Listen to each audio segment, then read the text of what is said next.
L'assurance du bien immobilier. Bonjour à toutes, bonjour à tous, ici Sophie Vergès, je vous souhaite la bienvenue pour ce nouvel épisode de podcast. Bienvenue dans votre émission Investir en immobilier, l'immobilier au féminin. Cette émission est dédiée si vous êtes investisseur, si vous êtes également professionnel de l'immobilier, pour vous informer régulièrement si vous êtes en reconversion ou pour les étudiants également en BTS profession immobilière. Alors aujourd'hui, dans ce nouvel épisode, nous allons parler de l'assurance de votre bien immobilier lorsque évidemment vous êtes propriétaire bailleur, que ce soit côté habitation ou que ce soit local commercial. Bien sûr, n'hésitez pas à vous abonner aux épisodes pour évidemment écouter les prochains épisodes. Cette saison est la saison 3, elle est dédiée au cours d'initiation au droit de l'immobilier. Et évidemment, elle a été créée à votre demande et je remercie Sylvain et Julien de m'avoir investi de cette mission. Allez, c'est parti, démarrons maintenant pour cet épisode. Alors, lorsque évidemment vous êtes propriétaire bailleur, vous devez contracter une assurance. Un contrat d'assurance entre un propriétaire et son locataire doit être élaboré pour protéger chacun de votre côté contre les risques liés aux différents contrats qui vous associent et notamment, évidemment, c'est le contrat de bail de location. Ce contrat oblige le fait que justement le locataire soit assuré. Alors, on va voir les différents types d'assurance et il faut savoir que ça reste facultatif pour vous en tant que propriétaire bailleur. Je vous recommande bien sûr de souscrire les assurances dont nous allons parler sur le point 2. Ces renseignements, vous pourrez les retrouver également puisqu'elles sont issues de fiches de révision si vous passez votre BTS profession immobilière sur le site Bac+2. Allez, alors parlons maintenant de l'assurance. Donc comme je vous le disais, votre locataire doit présenter son assurance au moment même où vous allez lui remettre les clés avec les badges évidemment d'accès et les codes pour évidemment prendre ce qu'on appelle possession du bien et exploiter le bien, que ce soit en habitation ou en commerce, pour y vivre, y habiter. Et donc, à chaque année, votre locataire, à votre demande bien sûr, en tant que propriétaire bailleur, il va vous remettre la preuve comme quoi il a son assurance. Votre locataire doit être assuré contre les dégâts des eaux, les explosions, les incendies et bien sûr, il peut s'assurer contre le vol. Si le locataire ne fournit pas son contrat d'assurance à votre demande dans un délai d'1 mois, vous pouvez tout à fait résilier le contrat. C'est une clause de résiliation, évidemment, s'il n'y a pas les documents. Donc, je vous recommande, lorsque vous avez un locataire pressenti, de lui parler, évidemment, directement du document qu'il devra vous fournir. Essayez de le prévenir 8 à 10 jours avant. Comme ça, c'est évidemment beaucoup plus facile pour lui de le fournir dans les temps impartis. Ensuite, autre conseil que je peux me permettre de vous recommander, si votre locataire n'a pas d'assureur, envoyez-le évidemment chez votre propre assureur puisque vous allez prendre, et je vais vous en parler dans le deuxième point, l'assurance qu'on appelle PNO, propriétaire non occupant, ou PNE, propriétaire non exploitant. Mais on va ça dans quelques instants, évidemment. Restez bien jusqu'à la fin de cet épisode. Le propriétaire bailleur peut également payer l'assurance de son locataire qu'il va récupérer par 12e à chaque paiement du loyer. Donc c'est une stipulation évidemment à rajouter dans votre quittance de loyer dans les charges en fait, avec le paiement. Donc vous rajoutez une petite ligne.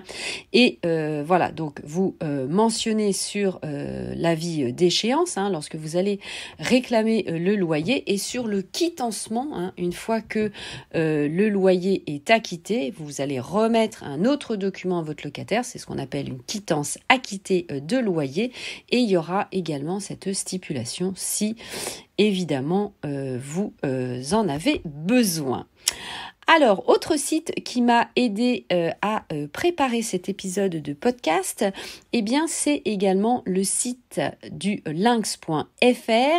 Donc, vous pouvez vous y reporter également. Hein. Ce site internet vous permet d'avoir un comparatif aussi, vous savez, ils sont très réputés pour ça, sur les différentes assurances. Donc, je vous en fais un résumé avec la fiche de cours de droit du site internet bac+2.com pour les BTS professions immobilières. Et vous voyez, eh bien, ces cours aussi, hein, le fait de compléter les cours par les articles, de vous les transposer, de vous les interpréter aussi, eh bien, ça vous permet d'avoir des connaissances de manière assez rapide et factuelle. C'est évidemment tout l'intérêt de ces épisodes.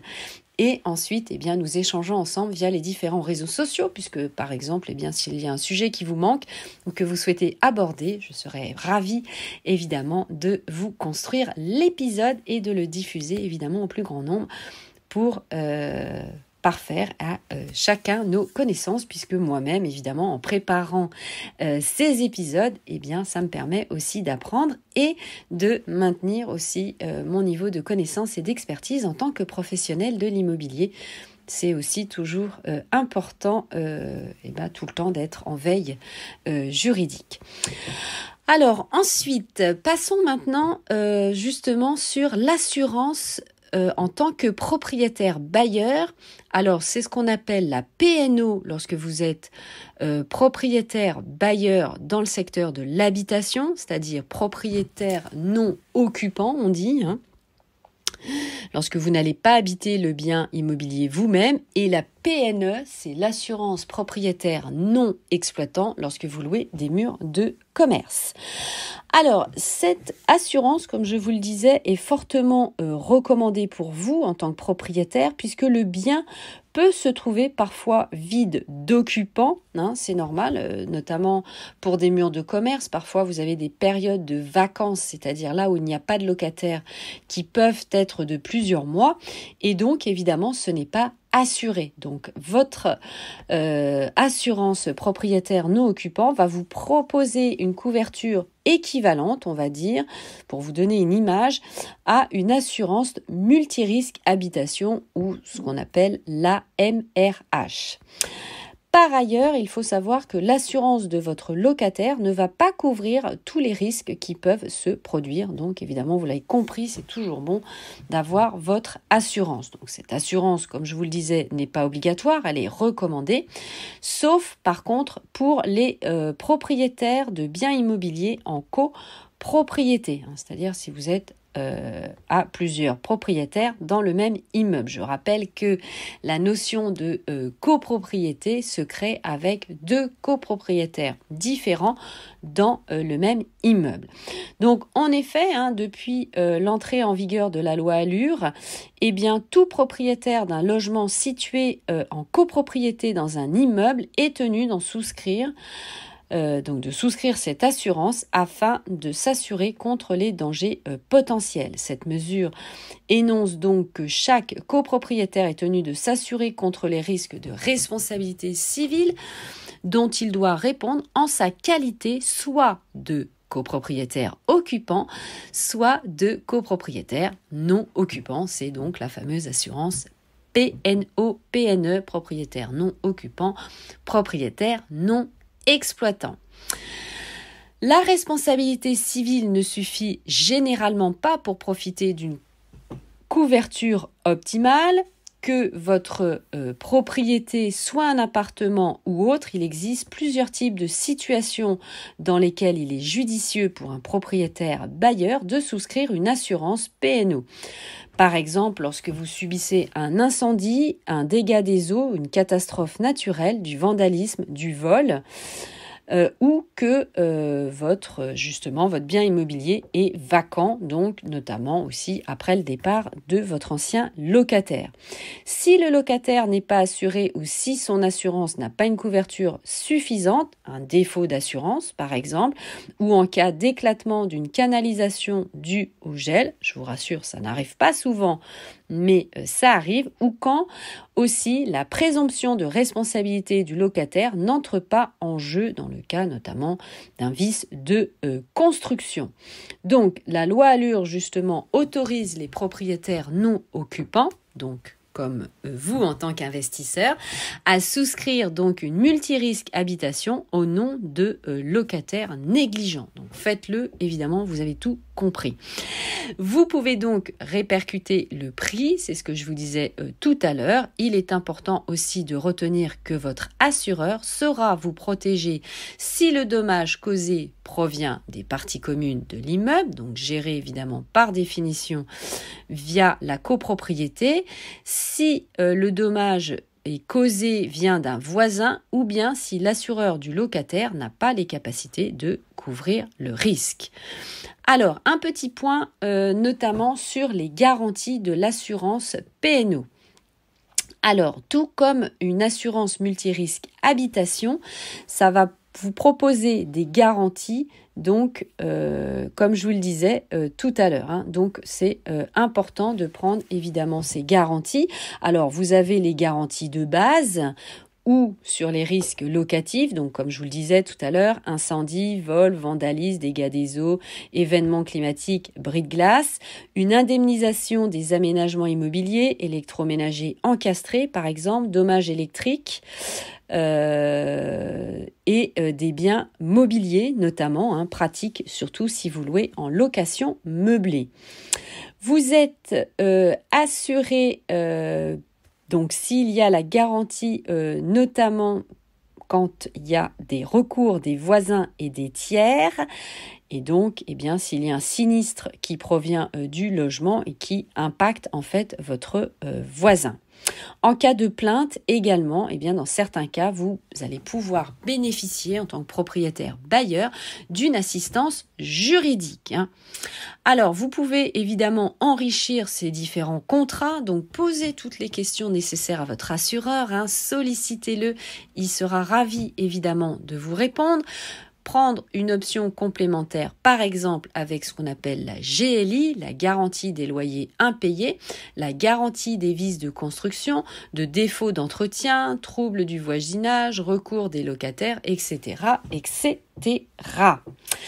Allez, si vous souhaitez échanger avec moi, n'hésitez pas, j'attends bien sûr vos commentaires sur les différents réseaux sociaux. Je vais vous poser également une question dans la communauté Spotify, évidemment via l'application encore là où j'enregistre mes épisodes. Allez, le dernier point, c'est la convention CIDRE. La convention CIDRE, c'est une convention d'indemnisation directe et de renonciation à recours en cas de dégâts des eaux. Cette convention est élaborée entre les assureurs, elle va vous simplifier les démarches, accélérer surtout votre remboursement si vous êtes victime de dégâts des eaux. En effet, cette convention évite les expertises contradictoires, vous allez compris tout de suite que vous allez gagner du temps, les recours entre les assureurs pour tout dommage immatériel ne dépassant pas 800 € et pour tout dommage matériel ne dépassant pas 1600 €. La convention prévoit aussi l'abandon de recours entre l'assureur du responsable et la non-application des franchises et des clauses d'ancienneté. La victime des dégâts des eaux reçoit de son assurance une indemnisation pour le mobilier et les embellissements du logement. Vous, en tant que propriétaire, vous allez percevoir une indemnisation de la part de votre propre assureur pour les parties immobilières privatives et communes. Allez, vous savez tout justement maintenant sur les assurances différentes de votre bien immobilier. Je suis ravie et je vous remercie évidemment de m'avoir suivi jusqu'au bout. N'hésitez pas à vous abonner. Je vous dis bien sûr bon investissement. À tout de suite, ciao, bye bye. Je vous embrasse très fort. Portez-vous bien. Bisous.